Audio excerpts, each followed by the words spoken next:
Lo que consiguió Lancia, increíble. Con los Delta dominó el Mundial de Rallys durante muchos años, ganando 10 títulos. El Stratos marcó una época y fue anticipo de los Grupo B, mientras el 037 tenía la filosofía de un Strato llevada más lejos y ha sido el último coche en ganar un Mundial de Rallys, nada menos que el Audi 4, contando con tracción a un solo eje. ¿Cuál es mejor? ¿Cuál ha sido el más importante en la historia? Bienvenidos a Glass Hermético. Enciérrate con nosotros.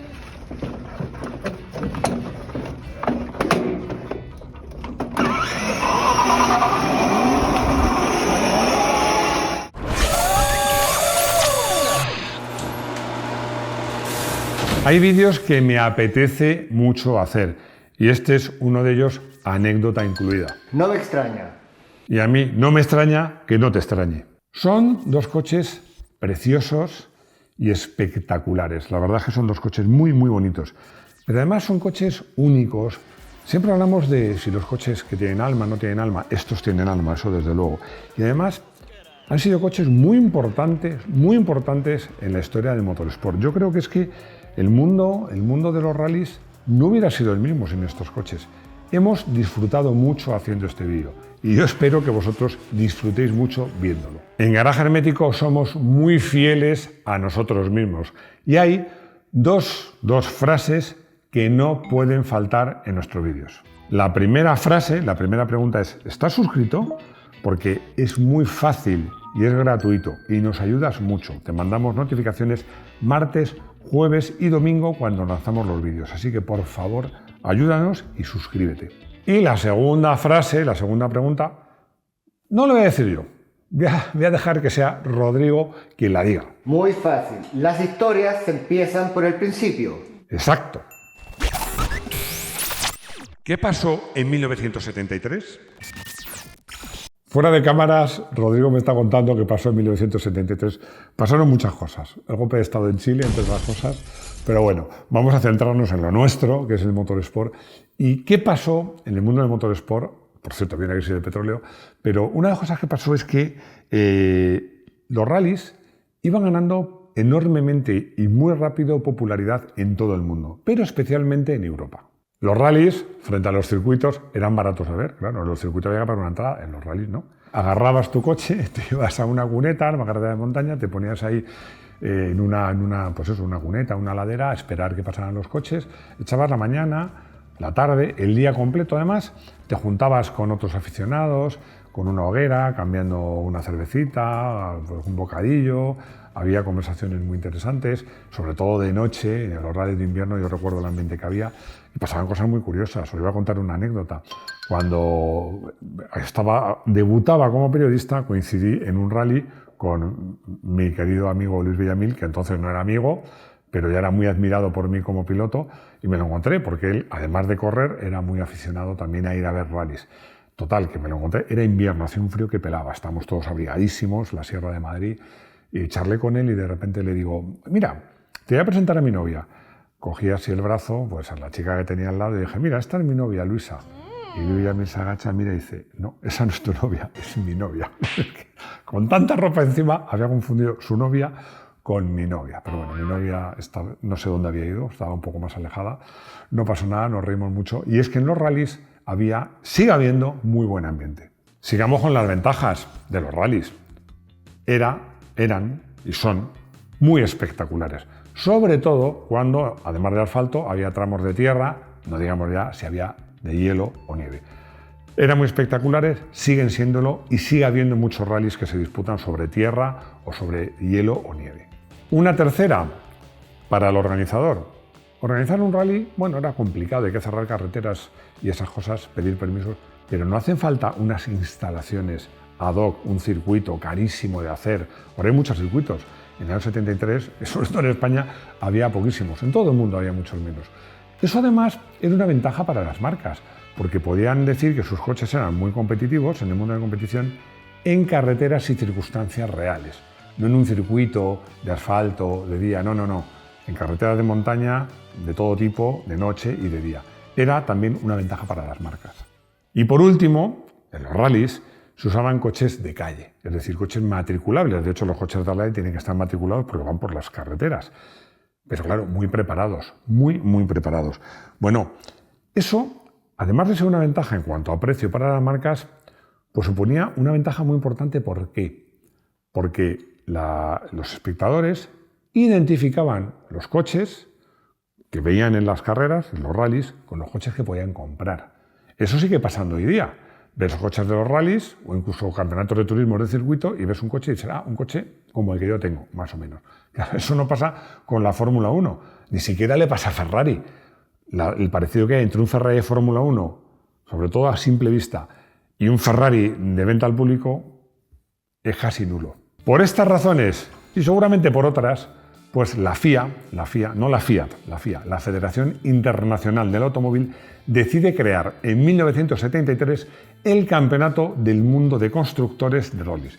Un campeonato, por cierto, una primera edición que ha ganado un coche que también me parece precioso, un Alpine A110. Y por cierto, hoy una exclusiva, en breve vamos a probar un Alpine A110, pero de los modernos. Pocos años después, en 1977, se crea también el Campeonato del Mundo de Rallys para pilotos, que ganó un piloto por el que tenía debilidad, un piloto italiano, Sandro Munari, llamado Il Drago, el dragón, era un dragón porque metía miedo, realmente.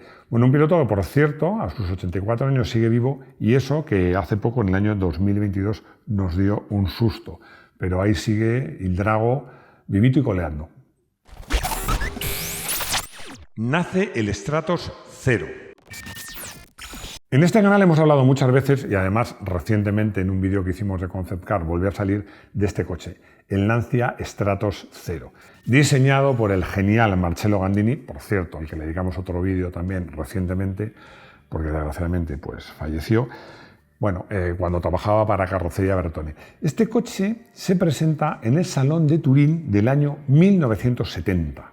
Y por ese salón, casualmente, pues andaba otro genio que era Cesare Fiorio, que era en ese momento el responsable de competición de Lancia.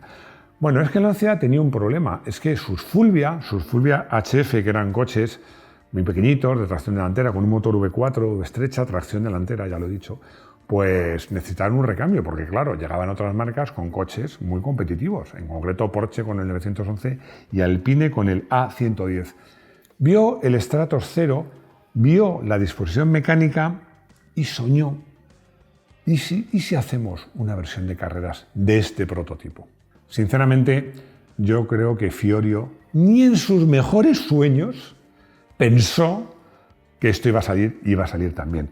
¿Por qué? Porque Bertone y Gandini aceptaron el reto de diseñar un Stratos, fabricar 500 ejemplares para poder homologarlo y diseñar un coche específicamente para competir en rallies. ¿Os parecen pocos los genios que están implicados en esta historia? Pues no hemos hecho más que empezar, porque en esta historia aparecen Enzo Ferrari, Ugo Govato y Gianpaolo Dallara. El primer grupo B. Lo sé, sois unos listillos, algunos de vosotros. Y diréis, pero vamos a ver, ¿cómo que el primer grupo B si el Stratos aparece en 1973 y el reglamento del grupo B aparece en 1982?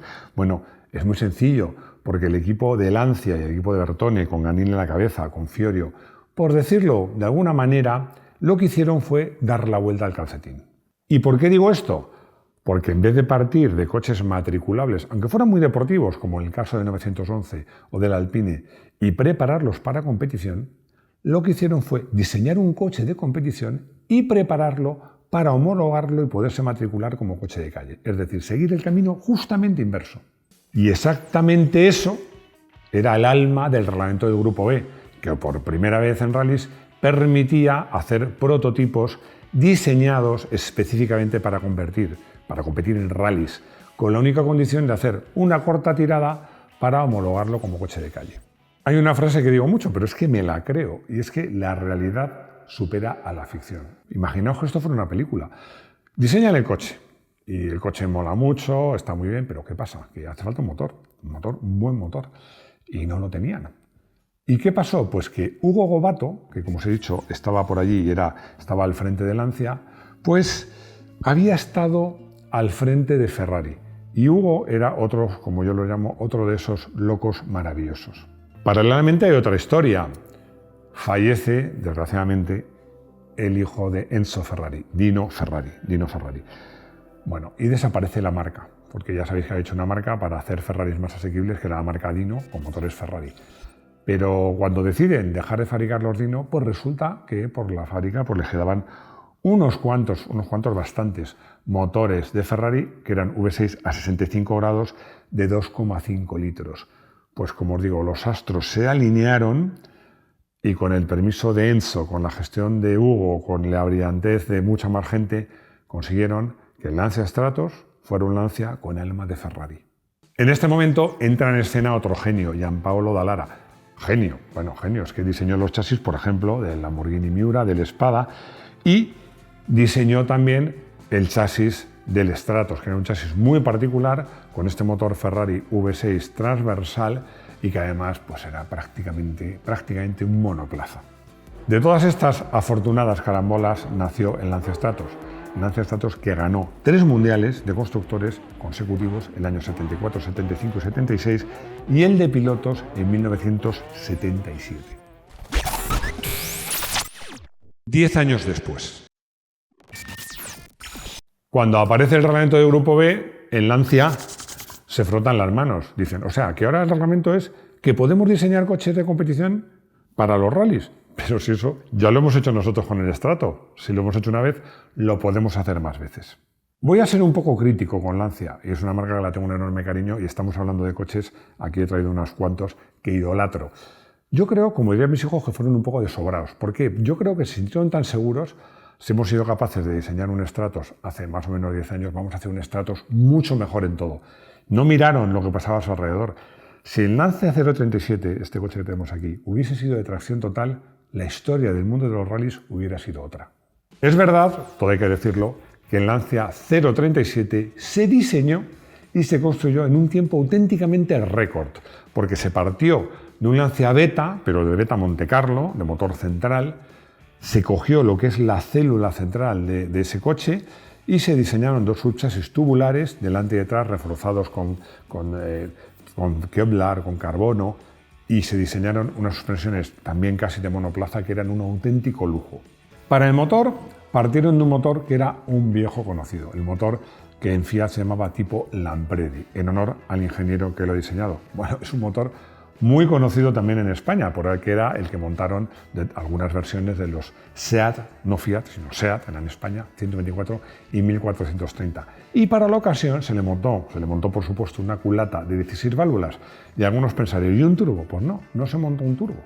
El motivo es que en esta época todavía los motores turbos tenían 2 inconvenientes. Uno era el tiempo de respuesta, desde que acelerabas hasta que llegaba la potencia transcurría un tiempo, y otro era lo brusca que era la entrega. Lancia, yo creo que un poco inspirada en el Stratos, quería hacer un coche amigo de las curvas, que fuese capaz de tomar rápido las curvas, porque el rival en ese momento, que era Audi 4, no era así.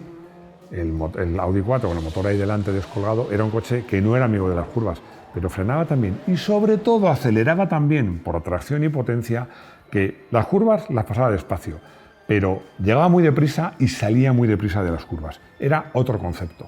Así que Lancia quiso sobrealimentar su motor, pero en vez de un turbo recurrió a un compresor mecánico que se llamaba Volumix. Tenían experiencia con estos compresores, y estos compresores ya sabéis que van mecánicamente unidos al motor, con lo cual no hay tiempo de respuesta y dan muchos bajos. La versión de calle del Lancia 037 daba solo, entre comillas, 208 caballos. La versión de competición llegaron normalmente a 350 y algunas la rebasaron, pero lo más importante era que la entrega de potencia era muy suave. Permitía una entrada de potencia muy amable en las curvas, hacer el coche muy rápido. Era la envidia de los pilotos que llevaban coches con motor turbo. Y se me ha olvidado decir que además era un coche muy ligero, 950 kilos. Pese a que los Audi 4 cada vez eran más refinados y más competitivos, el Lancia 037 era tan equilibrado y, como os digo, tan eficaz que le llegó a plantar cara a los coches de tracción total, que entonces eran los que dominaban los rallies, sobre todo cuando eran sobre asfalto. También es verdad, justo es reconocer que el plantel de pilotos de Lancia en el Mundial era, un auténtico lujo. Pilotaron los Lancia 037, Walter Roll, Mark Wallen, Jean-Claude Anduret, Atilio Betega, ninguno pudo ser campeón con el Lancia 037, que lo fue Hannu Mikkola, pero con un Audi 4. Lo que sí consiguió el Lancia 037 fue ganar el Mundial, el Campeonato del Mundo para constructores de rallies. Y fue el último que lo ha conseguido, la última marca que lo ha conseguido, lo decía en la entradilla, con un coche de solo 2 ruedas motrices. Es verdad que no tener 4 ruedas motrices ya era un hándicap y en 1985 llegó el Lancia Delta S4. Para mí, el grupo B más bestia que ha habido y que, bueno, pues en el fondo se puede decir, simplificando, que era un Lancia 097 con tracción total y, ojo, con turbo, porque el S4 llevaba compresor y llevaba turbo, con lo cual tenía lo mejor de los dos mundos. Pero es que llegó tarde, porque el grupo B, entre otros, estábamos comentando fuera de cámara, por el lamentable accidente de Toivonen, precisamente con el S4, se juzgó que era muy peligroso y se prohibió, se acabó en 1986, con lo cual el Delta S4, que estaría llamado a dominar el grupo B y el Mundial de Rallys, no tuvo tiempo, llegó tarde. Aunque, curiosamente, pensaréis, qué faena, ¿no? Qué faena, ¿no? Porque es que desapareció el grupo B, se instauró el grupo A, bueno, el Lancia sacó el Delta y se puso a ganar mundiales como loca. O sea que realmente fueron los más rápidos de reflejos. En los tramos. He tenido la fortuna, porque para mí es una fortuna, de ver rodar a estos coches, que los he traído algunos en slot, aquí los tenéis, ver rodar estos coches de cerquita, en los tramos, en tramos muy distintos y en condiciones muy distintas, y bueno, pues, y además con rivales muy distintos. Es que de hecho, fijaos, el primer rally que fui, que fue en 1977, que me llevó mi padre, porque yo no tenía ni carné, fue un rally de un nombre rarísimo, me lo he apuntado aquí, que era el segundo Criterion Pub 6 peniques Criterium Luis de Baviera, y pude ver al natural el Lancia Stratos. Primero vi el Stratos en el Parque Cerrado, que era en la Castellana, en la arteria, en la calle más grande de Madrid. No sé si más importante, pero la más grande. Y luego lo vi en los tramos. En los tramos ya se percibía que era un coche muy eficaz, pero difícil de llevar. El coche que vi fue el de Jorge de Bagration, que fue campeón de España. Y en ese rally, por cierto, y me quiero mencionarlo, tuvo un accidente muy grave donde falleció su copiloto, que era Manuel Barbeitio. Descanse en paz. Viendo el Stratos y viendo a sus rivales, da igual que fueran el Alpine, que fuera el Porsche 911 o los coches Ford Escort, los Seatones aquí en España con motor delantero y propulsión trasera, la diferencia era abismal, porque los demás coches, incluso en el asfalto, iban barriendo con el tren trasero, y es que el Lancia Stratos caracoleaba. Era rapidísimo, rapidísimo. Lo que pasa es que tenía unas reacciones muy vivas, muy instantáneas, y bueno, la verdad es que era muy difícil porque la diferencia entre el límite y el desastre era muy pequeña. Y además el interior era muy claustrofóbico. Era y es, porque yo he tenido oportunidad de subirme en uno de ellos y es que, es que tienes el cristal pegado a la nariz, los cristales laterales pegados y el motor en la espalda. Es muy claustrofóbico, no te cabe ni el casco cuando te lo quitas. El 037 también es uno de esos coches que algunos pilotos llaman amigos de las curvas, en el sentido que son coches que tienen mucha velocidad de paso por curva. Y es un coche que requería, como el Stratos, una conducción muy fina. Era, como os digo, casi un monoplaza, pero muy fina. Estaréis pensando en el asfalto, porque en la tierra se derrapa. No, incluso en tierra, precisamente por tener solo 2 ejes motrices, no te interesaba cruzar el coche mucho porque perdías tiempo. Te interesaba pasar rápido la curva. Era un coche que había que identificarse con él. Y sobre todo, era un coche perfecto y muy rápido en manos de pilotos muy finos y con mucha sensibilidad. Y como el Stratos, era un coche muy eficaz y muy complicado de dominar. Y también tuvimos oportunidad de comprobarlo, porque fijaos que en un rally especialmente favorable al Lancia 037, como era el Tour de Corse, sencillamente porque tiene muchas curvas y es en asfalto, pues en 1985 tuvo un accidente un piloto muy querido en todas partes, sobre todo en Italia, pero en todas partes, que fue Atilio Betega. Descanse en paz. Y hay que ver qué duro es el motorsport. Afortunadamente se puede decir que ahora las cosas han cambiado y que no se nos matan pilotos cada 2x3, afortunadamente. Me voy a adelantar a Rodrigo, que siempre me dice, pero te vas a mojar, te vas a mojar, te vas a mojar. Me voy a mojar, porque son 2 coches por los que tengo debilidad, los reconozco, me parecen preciosos, pero mi corazón... Yo os diría que mi corazón, pero también mi cabeza están con el Stratos. ¿Por qué? Bueno, es precioso. es precioso, porque además lo estáis viendo aquí, pero insisto siempre, imaginarlo en 1973, era inconcebible. Pero es que además yo creo que el Stratos tiene una característica que le hace único. Fue un coche que se adelantó a su tiempo. Lo he dicho, fue un coche, cuando todos los coches de rally eran coches de calle preparados para competir, el Stratos era un coche diseñado para competir que se preparaba para poder matricularlo. Es justo lo que se adelantó el Stratos fue lo que se retrasó el Lancia 037, que nació sin tracción total. Por eso, mi conclusión es que son dos coches excepcionales, pero si hay que elegir uno, no mejor, pero que sí influyó más en la historia, para mí es el Stratos. Coche del día. Coche del día. Está claro, el Stratos. Es que tiene motor Ferrari además. Es que si yo tuviera un Stratos en mi garaje, yo creo que moriría feliz. No os voy a contar nada. Simplemente os dejo a solas con el Stratos.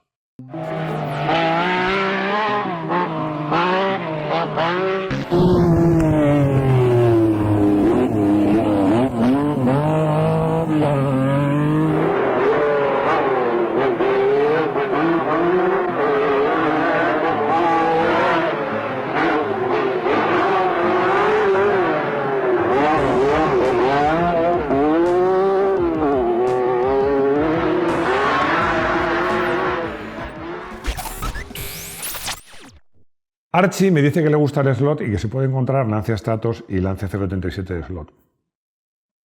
Aquí los tienes. Muchos. Lancia Stratos es más difícil. Este que tengo es de Exine Scalextric. Estos dos tengo más. Pero este también es de Exine Scalextric. Este es de Fly. Hay de muchas marcas. Vas a encontrar muchos.